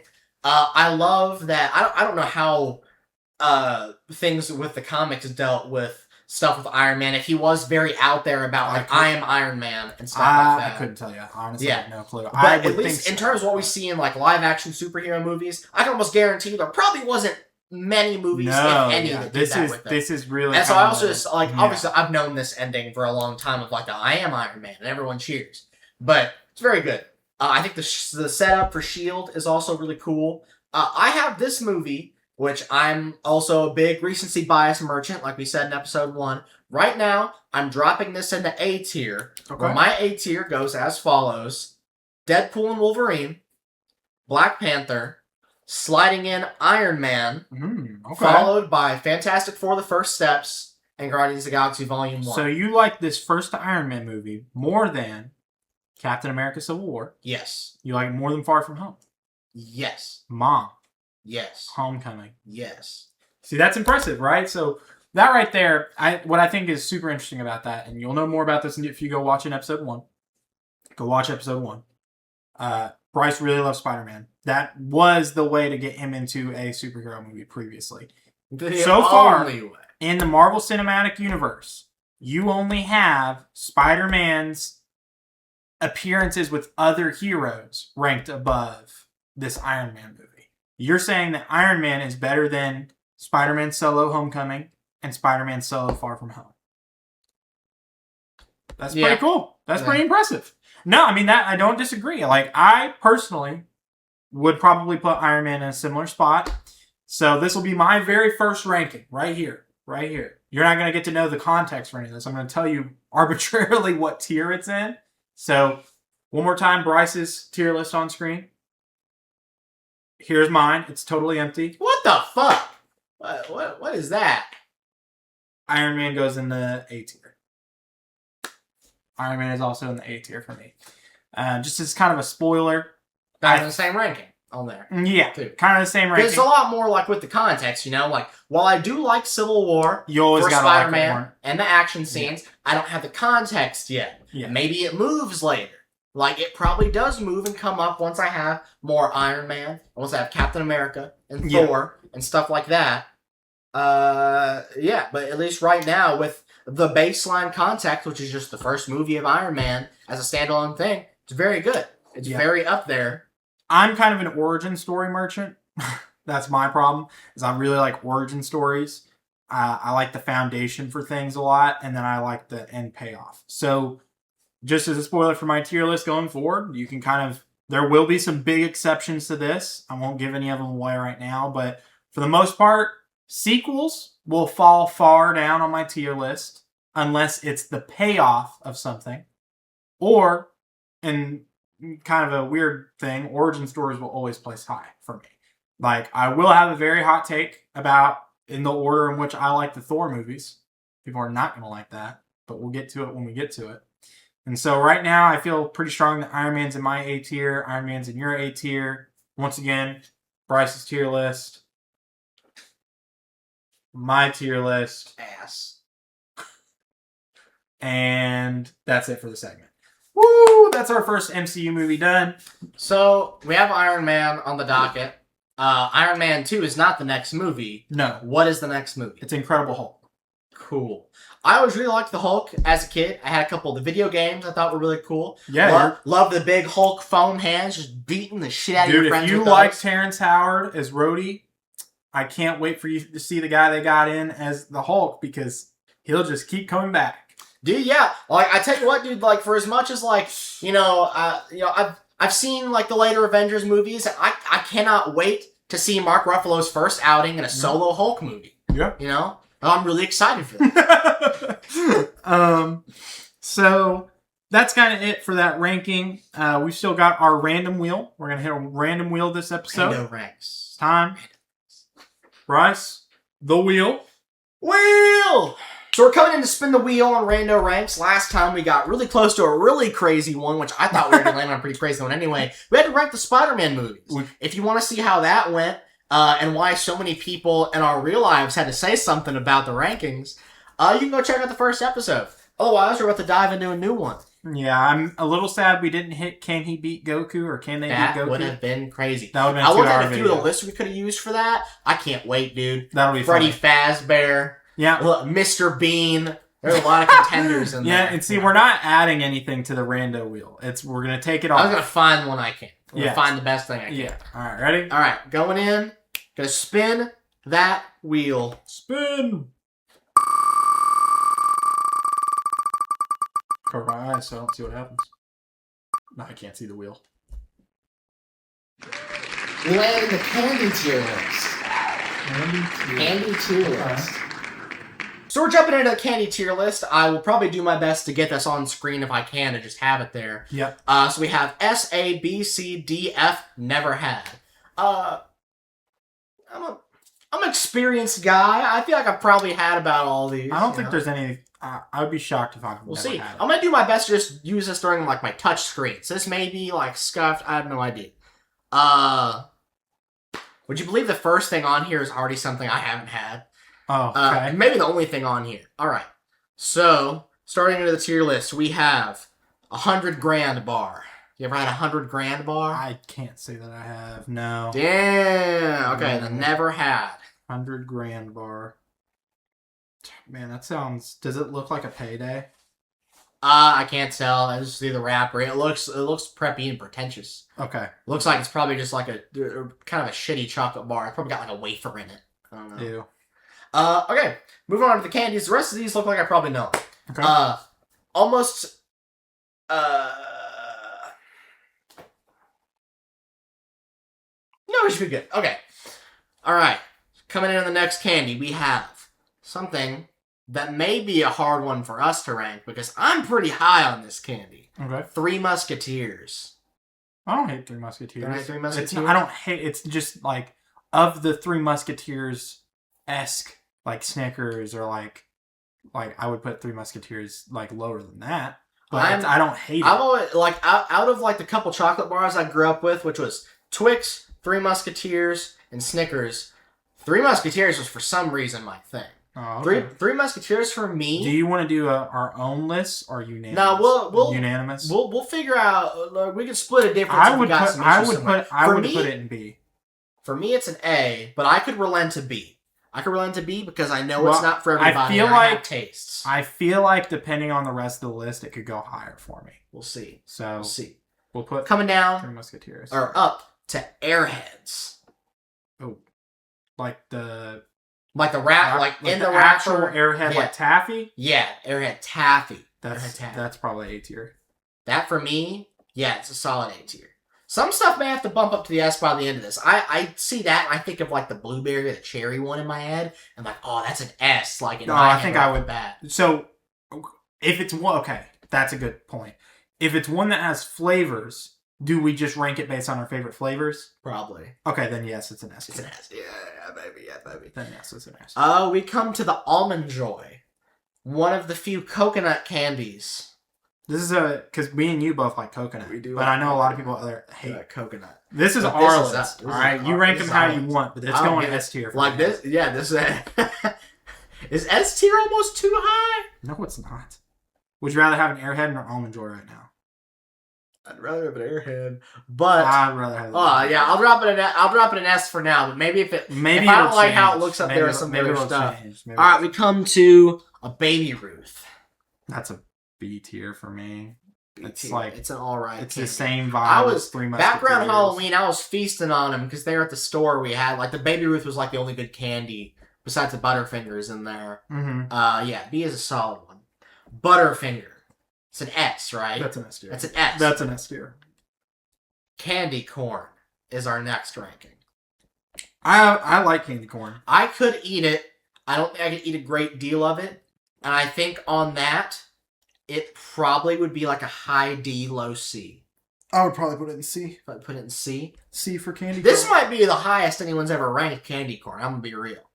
Yeah, like, I think candy corn gets a bad rap in that, like, it's not as awful as people pretend it is, but it's also not as good as candy corn enjoyers would say it is. Yeah. Like, your candy corn, like, truthers Candy are, like, corn S enjoyers. tier. And then your candy corn, like, liars are, like, F tier. I guarantee, like, really, it's just mid. Candy corn enjoyers, like, they're politicians. I bet are candy. Like, enjoyers. I'd like it. It's, like, I like it in the way that, like, I eat it, like, twice a year. Maybe. We come to the Crunch Bar. Crunch Bar, I like a little bit less than a Three Musketeers and an Almond Joy, meaning but then it's in the same tier if I put it in C as candy corn. It's better than candy corn. It's better than candy corn. I'd probably put it in B. Put it in B. B tier Crunch Bar. We have Dots. The Dots gummy candies. I fucking hate those things. I've never had a not stale Dot. That's an F tier. That's an F tier. Dots are fucking terrible. If you tell me that unironically you would eat Dots over any other What do candy, you think the you're difference fucking between weird. D and F is? D is... Because C has candy corn in it. And that's C is edible just but mid. not desirable. No, C is it's just mid. Okay, C If is someone mid. came up to you with a hand of candy corn and you were like kind of in a sweet toothy mood, you'd probably take it. I feel like D is you would politely say no and be like, no, I don't eat those. F is you would be kind of offended if someone offered Okay, it to you. yeah. I'm offended over Dots. Dude. Okay. There's a banger that doesn't get talked about much coming up next. Is it Whoppers? It's Fun Dip. Oh fuck. Fun Dip. What if I said that's Is that our straight to first? S? Is it? That's S tier. You're putting that with Butterfingers, Airheads, and almond. How much have you had? I was gonna Fun say Dip? yeah. I sat there for I a haven't second. had No, a Fun Dip in like 10 years, but Yeah, what I but, remember like, is like no, you you see, just and that's had kind of- powder and and that's- be eating that stick up afterwards. You eating I what? was slobbing on that. no. Well, that's kind of my point. Is like you haven't had Fun Dip in a decade. I can relent to an A. Yeah, But if you offered me, it's an A tier on nostalgia alone. but Yeah, if you were offering me an Almond Joy or the Fun Dip, I'm taking the Fun Dip. Jesus Christ, you're a whimsical man. You're a whimsical. Man. Haribo gummy bears. I'm not a gummy bear person. I'm a bigger gummy bear person. Back when the mall used to have Is some this of them better like than? little Is candy this better than shops. candy corn? Oh yeah, I think so. it's That's not better than Crunch Bars, Babe Ruth, or Three the Musketeers. candy shops in the mall where you could go and just like load up a little bag and then you weigh it and you pay at the end. I'd go to the thing that just had the green gummy bears. I'm ranking this one on almost green gummy bears alone. But if I consider the other ones, No, yeah, we talked about that. Like a B. Flavor, you rank it based on. for me it's a B. I think it's head and shoulders above candy corn, Okay. but Not as good as a Babe Ruth or a Three Musketeers. Like if someone walked up to you with a Three Musketeers right now, or a handful of green gummy bears. for me, it's while these ranks are in no particular order themselves, the gummy bears are probably above the chocolate bars on this one for me because I can't knock back a bunch of chocolate like that, but I can knock back a bunch of gummy stuff. So you want it in A or just high B? No, just B. I would have it in my high B is where it would be. So like I like it more than Three Musketeer and Babe Ruth, but I don't think. I think if you offer me gummy bears or Fun Dip, I just hate how plain gummy bears are. Look, okay, I'll put it. It's better than candy corn. Tries So to innovate on the gummy bear does a bad job. I agree, it's better than candy corn. I agree, it's in B. I don't know about high B, but I will put. I will relent with it being in B. Period. I would say it's definitely better than. I'll put it above Crunch Bar. The next bar is a Heath bar. I'm not gonna lie to you. I don't remember what a Heath bar tastes like. They're okay. They're kind of like hard. They're like a, I don't know what that is. I don't know. They're okay. I probably had one time, but it was so unmemorable. And this is bottom B tier. It's better than candy corn. Is it better than candy corn? Okay. Yeah, it's better than candy corn. We still don't have any D's yet of like a politely refuse. So we'll see if just those like come around. I'm good. Next up, we have the Hershey's chocolate bars. That's an A tier. Just straight up Hershey's chocolate. It's better than Three Especially Musketeers. if you go and you take the ones and you give me the ones with the is it the almonds I have in there? Look, Hershey's are A tier on utility alone. I could put that in a s'more. There's something coming up that's a Hershey product that I think goes straight to S. In fact, I want to skip a few down to it. Hershey Kisses. That's S for tier. me. Yeah. Are S tier. Yeah. That one is one of the only ones that you can play with the chocolate that you give me on that one. I'm okay with it.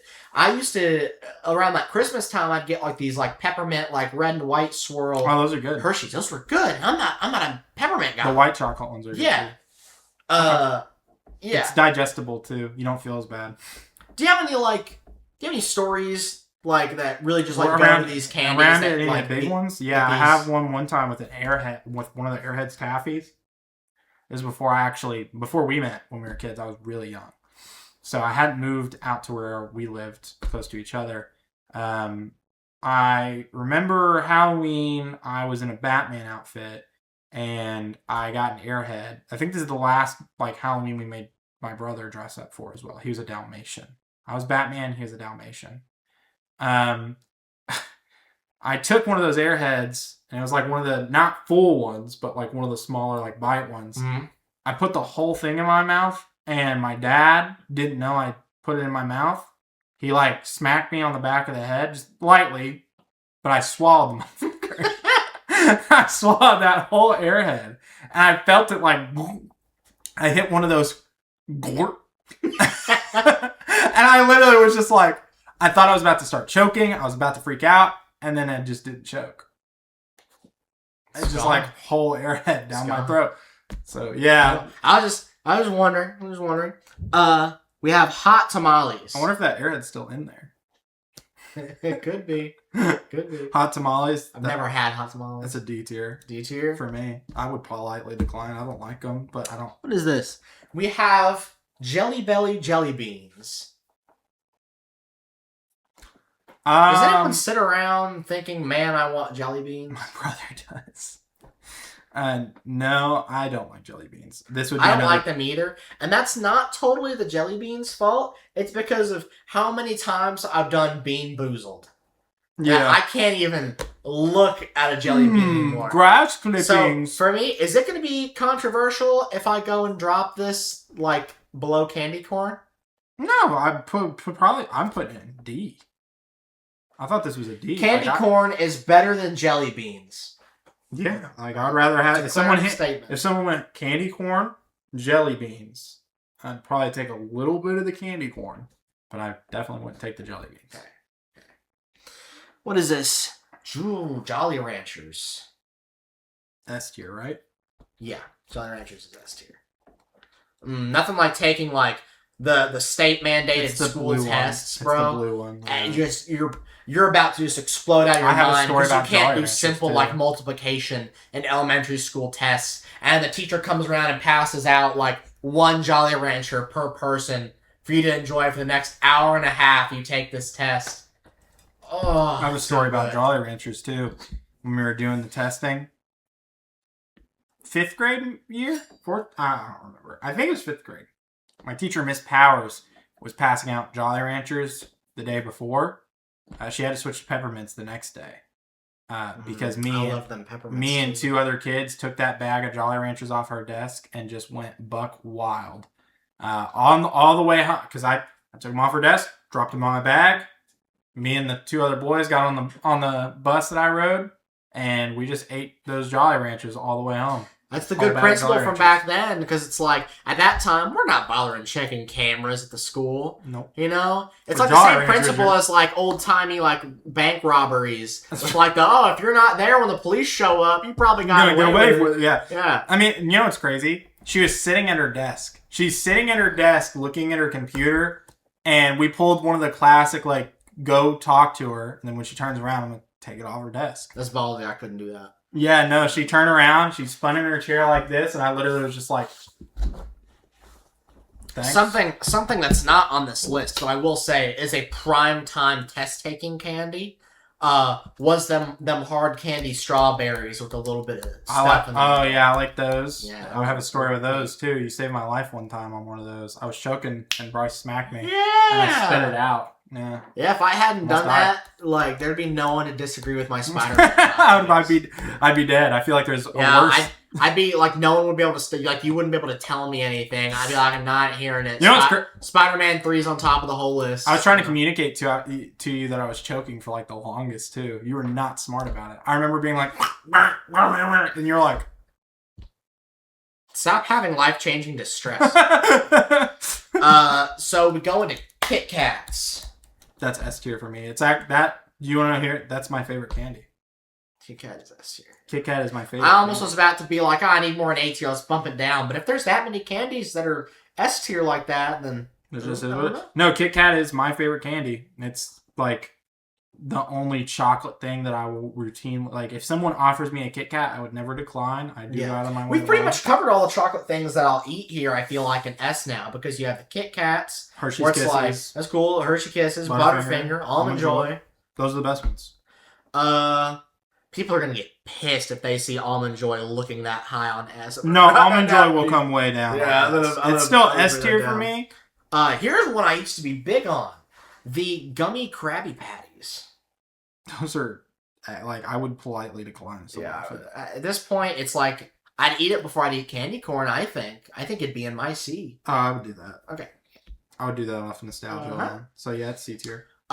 Which one are these? Gummy These are Krabby. the Lifesavers hard candy. I remember we used to get those in testing. Same thing. I was never big on the hard I did candies. not like I like the those. gummies more. Yeah, I would put that. I would take it over candy corn. No, I wouldn't. Yeah, I would. I definitely would rather have a gummy Krabby Patty. Okay.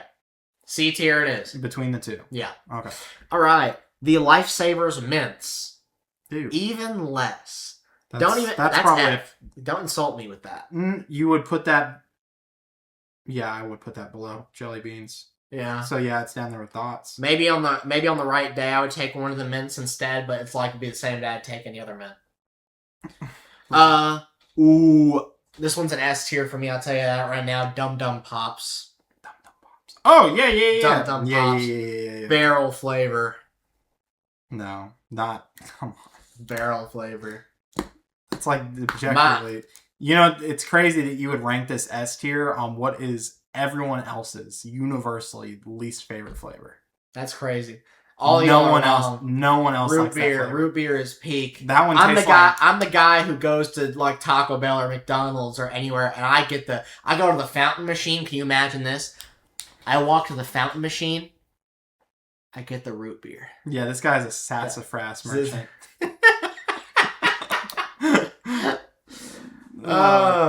Dum. Yeah, I'll do that. The blue cotton candy one for me.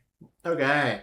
We have M&M's in the yellow package is the peanut M&Ms, ones, right? Yeah, that's S tier. Peanut M&Ms is Peanut. S tier. We have normal M&Ms. That's A tier. Okay.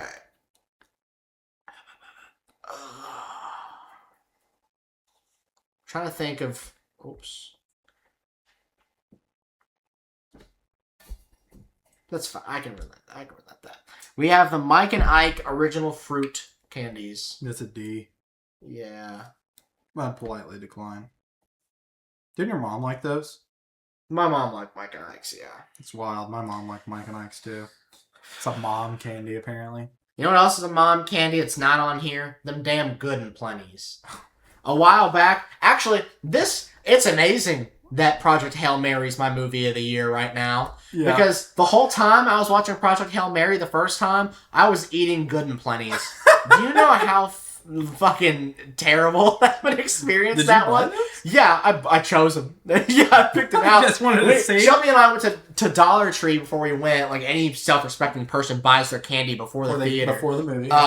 And like I was looking honestly between like I was like looking at the gummy bears, which I love green gummy bears. I think there was a package of all green ones. What a mistake! What a mistake! I was like, these Good and Plenties. My mom liked these Good and Plenties. I'll give them a shot. They're licorice. I like Twizzlers. Let me get that. And they sat on my desk. It took me more than 2 weeks to eat that box. But I ate over half the box during that movie because we also didn't have a drink, and I was just desperate to get something in me. Yeah, I'm convinced that Good and Plenty's came about as a way to torture people that you have in, like, you know, prison. I'd eat 4 of those, and my mouth just felt awful.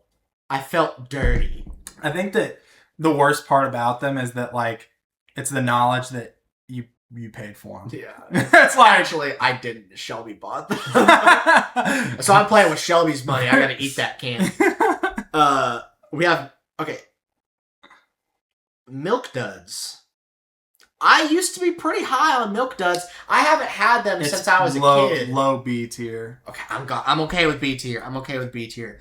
The thing with Milk Duds for me is I really liked them, and then because my teeth were so jacked up as a kid, I got one of them spacers in. Milk Duds, out of the question. The first time I ever tried to bite into one, ripped the thing half off. There's a guy I played basketball with back where we're from. His mom called him Milk Dud all the time. His name was Terry, but his mom called him Milk Dud. I mean, I know why. It's because they shaved his head. But so we got Milky Way. I was about on as like in with Milky Way as I was Three Musketeers. Again, this is literally put it in my B. Yeah, same.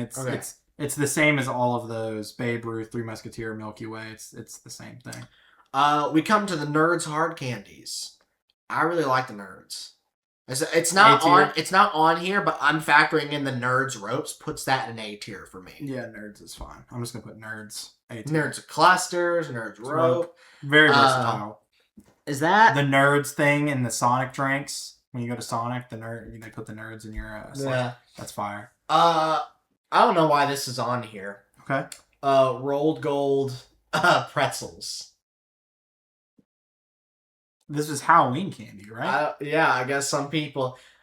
Whoever made this... Just because it's given to you on Halloween doesn't make it Halloween candy. The guy that made this would be like if you put razor blades this guy on got tier hurt. list. This guy was given pretzels on Halloween one time, and now we're suffering. Let's go ahead and rank razor blades and the little like shitty like religious books they give you. That's like, here's Johnny. He lied a whole lot, and then his friends beat him up, and now Johnny doesn't have any friends. I don't want to destroy the sanctity of tier list, but I'm going to go ahead and leave rolled gold pretzels off the list. Yeah, that's not going in there.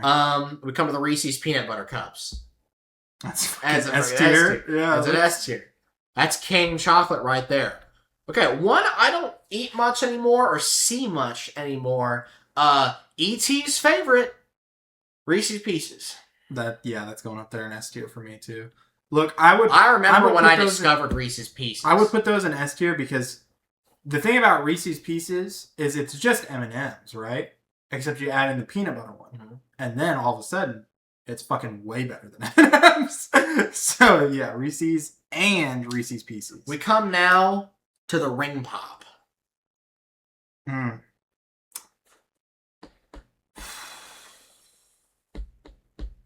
The nostalgia for how much I enjoyed Ring Pops as a kid would make me say I'd take her. Like if you handed me, because here's an element. Ring Pop right now. Here's an element. Is the fun element. It's more fun if I eat a Ring Pop than if I eat a Three Musketeers. It's more fun if you eat your friend's Ring Pop. If it's me and my nostalgia is like blinds me with a set of rose tinted glasses, my Ring Pop is probably high B. I think I'd agree with that. Okay. Ring Pop. Here's Rolos. Just kind of mid. Yeah. It's like it's definitely better than it's the candy corn of caramel candies. That's fucking crazy. I would definitely rather have it than candy corn, but I would definitely not. I would like to have anything else on the B tier more than that. So we can put it high C. Okay, I see. Skittles. Easy S tier for me.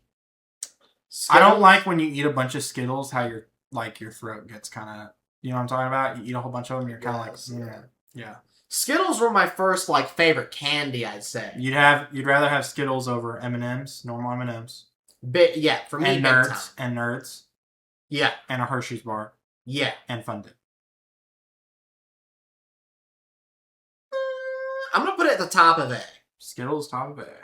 Which, on that note, I feel like I do like Skittles over Reese's Pieces, but this is a collaborative list and I can make my reservations. I can put Skittles higher, but that S tier is getting thick. Like, I would have Airheads over Skittles, Almond Joy over Skittles, Butterfinger over Skittles, Reese's or Reese's Pieces over Skittles, Hershey's Kisses over Skittles, Peanut M&M's over Skittles, Jolly Ranchers over Skittles, Kit Kats over Skittles, Dum Dums over Skittles. Personally. But that doesn't mean it can't just be the worst one in S tier. But I would probably take the Fun Dip over Skittles right now. Like, if I had some Fun Dip right now... I'm going to leave Skittles in A tier over my Fun Dip. Okay. Skittles is number 1A. Smarties. Not that long ago, I bought a big old thing of Smarties. How did that hit? They hit for me. I was worried the nostalgia was going to wear off on that one. Three Musketeers. It's still just like chalk candy, essentially, when you eat it. Yeah, but Smarties, I think... They make Have you ever had so many of them your stomach hurts? Dude, I had so many Smarties one time when I was a kid because my mom got me the big ones. Have you ever seen the roll of the big ones? Nah, I never had the big ones. Dude, she got me like 4 of those, and I was supposed to just have the one. Well, I ate all 4, and then I kind of laid there like this on my couch for 2 hours. Just So, Smarties for me is above Nerds at the very least. Above M&M's? For me, yes, because above of my Hershey's bars. Ultimately, no. Okay, so middle A. I'm fine with that. I like Smarties. I just haven't had them in a while. Snickers. Yeah, that's just better than Yeah. It's better than Three Musketeers. It's probably A tier. No, You stop at A tier on a Snickers? I would rather have... You must be hungry.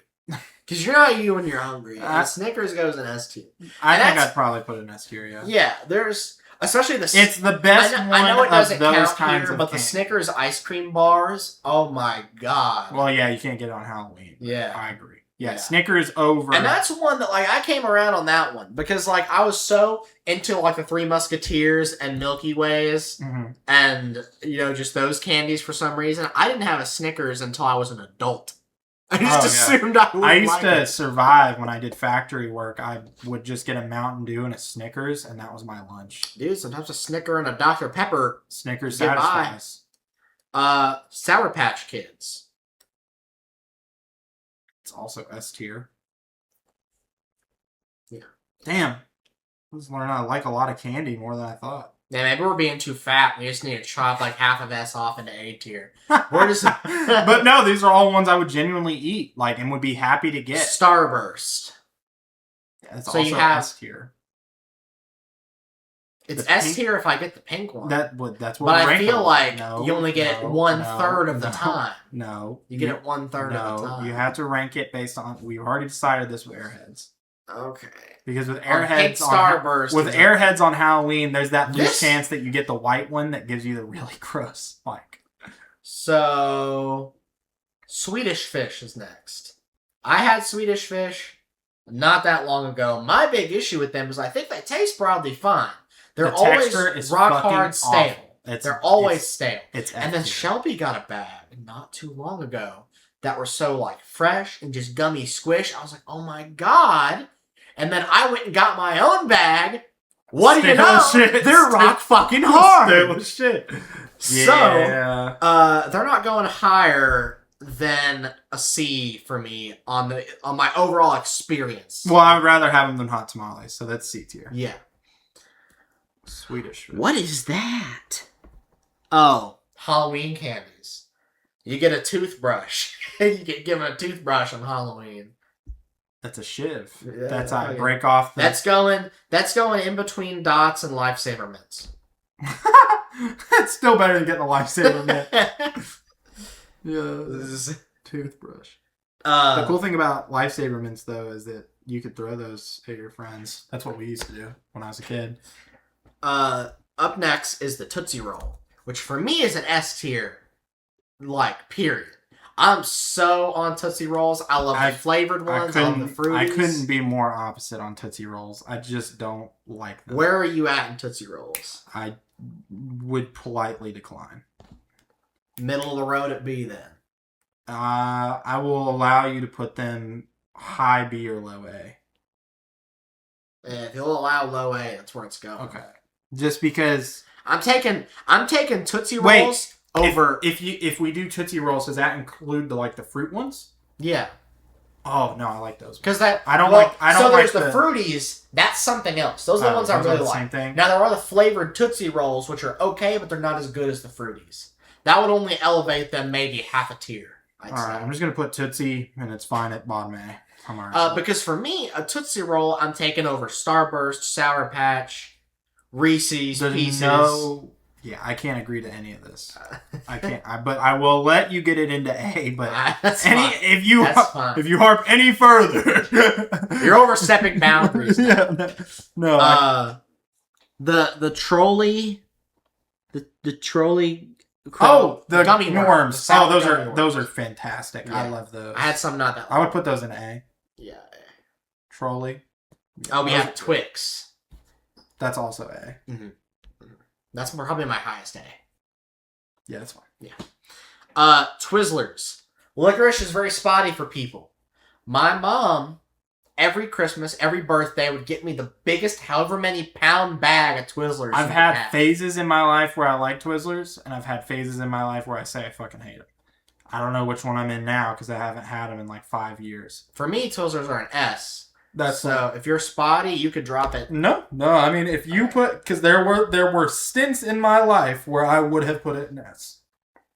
So I'm fine with it. Fruits and vegetables. I'd still rather have it than Dots. Honest to God. We're gonna put that one. I would rather have a fucking banana than fucking Dots or jelly beans. But in that case, am I rather having a banana than candy corn? Maybe. Probably. So I probably would put put fruits and vegetables atop of C, to be honest. As a kid, I'm fucking grossly offended, but as an adult, I'm like, yeah. We're boring now. I'd rather have a fucking orange than candy corn, so yeah. Alright, yeah, fruits and veggies at C tier. Maybe I get even crazier and I bring it above the Heath bar and put it in B. Fruits and veggies. They get that up there right now. I'm fine with it. I'd rather have a banana than some of it. Welch's fruit gummy candies. No, those are alright. Alright, yeah. They're probably I think I'd put them. They're better than candy corn. Yeah. Better than Swedish Fish on most days, absolutely. Okay. Low B. But is it anywhere in B? Yeah, low B. Lowest, maybe. I'm putting it above the Heath bar just because I haven't had the Heath bar, looking at it kind of freaks me out. Yeah. We have Whoppers. Oh, that's S tier. I'm putting S tier because it was my mom's favorite. It was my mom's favorite. Whoppers. S tier. Whopper. I'll let you stick Twizzlers S tier for your mom, and Whoppers is S tier for my mom. The York Peppermint Patties. That's F tier. I used to like the York candies. I can't do that much mint shit. Dude, if you were like York Peppermint Patties D tier, Shelby would have a damn fit if you said that around her about the York Peppermint Patties. I know, I'm saying F tier. She loves them. Yeah, I'm saying York F tier. Yeah. That's fucking terrible. They're awful. To get York Peppermint Patties in F, I would take my mom's Whoppers out of S. That literally just leaves the unranked rolled gold pretzels. And I'm going to be honest. I would take some pretzels. I'm going to be honest. Maximus Gladius. I don't know who hurt you. I'm not putting them on this list. Yeah, they don't. I understand. I put the toothbrush and the I never once got pretzels. No, that's ever. You, man. That's all. Also, you. I feel like that would be expensive. Pretzels aren't fucking cheap. At that point, just give the kids candy. Well, you don't want to give them all that sugar. The kid out there with high cholesterol taking in all the salt off the pretzels, just this is my 5th bag of gold. So that completes our candy tier list. Went specifically for Halloween just because it had a decent selection on there. That was good. Looking over it, I'm hungry. Just repeat our. Just repeat our. I go for some Tootsie Rolls right now. Don't. We're not repeating the whole list. Here it is. Repeat the S tier. Give me an S tier. In S tier, we have the Airheads. Banger. Butterfingers. Banger. Hershey Kisses. Banger. Jolly Rancher. Banger. Kit Kat. Banger. Almond Joy. Banger. Barrel flavored Dum Dum Pops. Banger. Peanut M&Ms. Banger. Reese's Cups. Banger. Reese's Pieces. Banger. Snickers. Banger. Sour Patch Kids. Banger. Starburst. Banger. Twizzlers. Banger. And Whoppers. Banger. That's a banging list. Any of those candies you're grateful to get in your Halloween bag. Anything below B tier, and you're probably like going back to that house later with your friends. Those are the ones that like I'll trade for. And some dog shit. It's like, here, you can have my Swedish fish if I can have that Reese's cup. No, man. No. Yeah. Good list. Good list. Good candy. Good list. Bryce finished up season 1 of Invincible. We definitely want to do a review for that. Give our full thoughts on it. I know Bryce was best pleased with it. Like, he thought it was great. Yeah. Oh, yeah. I have known of Invincible, like, just in the space for a long time, how big it was. Saw a lot of clips of it. And it's like, it's so nice to be into it now. Because, like, I know season 4 ended on, like, a high for a lot of people. And so I'm just ready, dude. Season 1 we finished up. I'm so hyped. It's so good. So I'm ready to talk about it next time in, for sure. We're just running long on time with this episode. So we don't really have the time for it this episode. We might do a mini episode to just post in the middle of the week or something. Or maybe we'll get it in on the next episode. But we will be talking about Invincible Season 1, as well as talking about The Incredible Hulk. That's next episode. Mark Ruffalo, here I come. So thank you so much for watching. I've enjoyed this episode just as much as I enjoyed the last. And, you know, we probably had one too many takes. One too many opinions. One too many voices. And, you know, we're going to go for one too many episodes.